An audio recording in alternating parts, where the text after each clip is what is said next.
Good morning mga katiknik. Yan. So ang hawak ko dito ay darag, no? Yan. Ito. Ang liit, no? Parang ang liit. Mukhang labuyo. Yan. Hindi ako sure. Pero binili ko siya na darag. Yan. So sa edad, mukhang 7 months old, no? Yan. Ito. Liit. Sa timbang, walang 1 kilo. Yan. So, guys, yan. So, dito sa Romblon, naghahanap ako ng ganito. Yan. So, kahit kay tsura lang, no? So, tetestingin natin kung puro yung pagkadarag nila dito, no? So, paano malalaman puro kapag yung sisiw nila ay pare-parehas or identical na? Yun, dapat kaparehas ng nanay at tatay. So, ang i-breed natin dito, yung mga bibilhin natin dito sa Romblon ay yung mga kakulay nito, no? So, ano bang itsura ng darag, no? So, una sa lahat, yung kanilang palong, single comb. Yan. Pangalawa, yung kulay nila, identical, yung ganito. Orange, yan, na may red at black ang buntot, no? Yan, ganyan. Yan. Yung earlobe ay minsan ay white, na may minsan hindi yan white, pero mas gusto ko kasi yung earlobe nila ay white, na. Yan. Tapos yung kanilang mata, ganito ko talaga nalalaman na ang isang manok ay native, no? Yung pagkabilog ng mata nila, ayan, bilog na bilog, mukhang bukaw talaga. Kung makikinan nyo sa side, ayan, hindi siya mag side. Medyo ano siya, prud ng konti, no? Medyo nakaulwa. Yan. So, yan. Tapos yung sa darag ay grayish yung kanilang paa, grayish. Yan, gray siya, gray guys, yung paa. Yan. So, kapag may mga ganito kayong klase ng manok, pwede nyo siyang ibenta sa akin per piece, or kung maliliit pa, or kung malalaki na ay per kilo, no? Ayan. So, message lang kayo.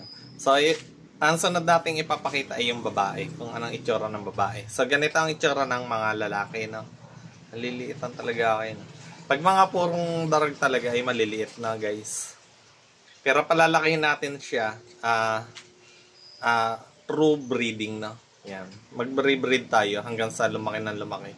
Kasi sa sobrang ang history kasi ng darag ay sa sobrang gusto nilang gawing puro, o ang ginawa nila ay purification, hindi nila napansin na yung kanilang mga naproproduce na sisiw ay paliit na ng paliit. So ito yung mga resulta ng mga purification nila na talagang paliit na ng paliit, no?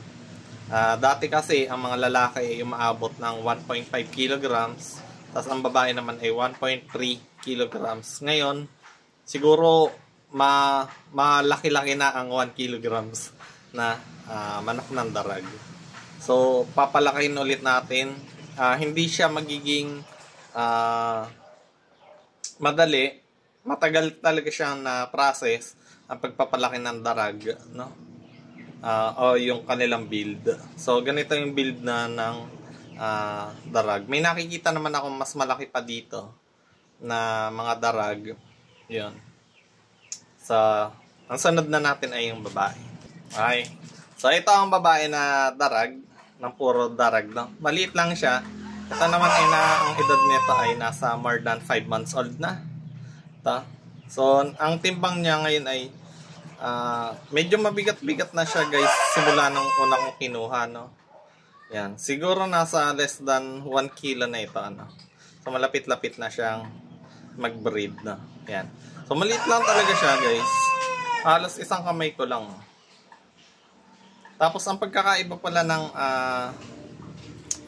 darag sa labuyo ay yung instinct nila, no? Yan.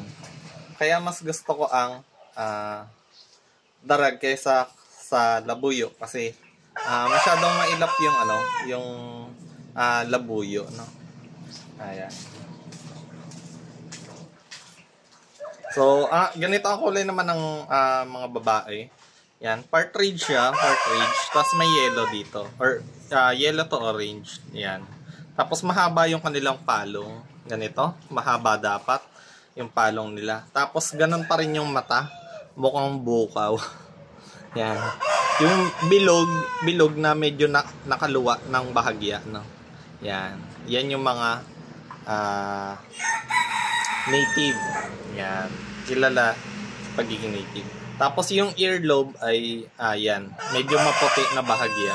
Pero yung dito sa Ramla na bibilhin ko ay kahit hindi naman maputi na. Yan, basta kakulay lang, kakulay at saka yung paa. At syempre yung mata, dapat ganyan. So kapag meron kayong ganito na mga klase ng manok or sisiw, yan.